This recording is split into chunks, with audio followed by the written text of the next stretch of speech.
3 times yesterday I heard the word frustrated when talking about this more nuanced rotation between value and growth. What level of frustration are you at?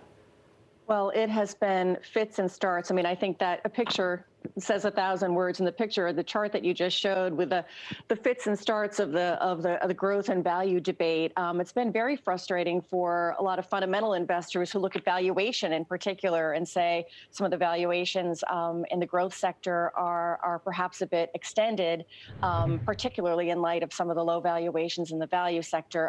But I don't disagree with the clip that you just played. It's going to take a more confident outlook for the economy in order to really have a sustainable rotation trade. And in the meantime, I think we're going to continue to see these fits and starts. And, you know, at the earliest sign of trouble, you're going to see investors flock back into those defensive growth names, which tend to be very expensive right now. But that's the kind of pattern that we see unfolding. And I think we're going to continue to see that.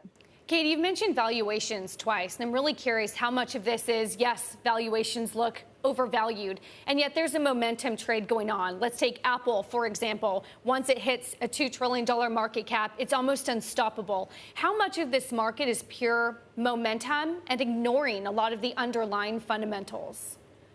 Well, I will say, though, so there's strong momentum in the FANGs, and you mentioned Apple in particular, but the fundamentals are really strong. So there's fundamental as well as price momentum in those names. I think when you dig below those names and see some of the other very highly valued sectors and stocks in the market, there's maybe less of a fundamental momentum and just pure price momentum. But one thing we know about valuations is they're a very poor market timing tool. So I can sit here and we can talk all day about how expensive tech stocks are. They can stay expensive.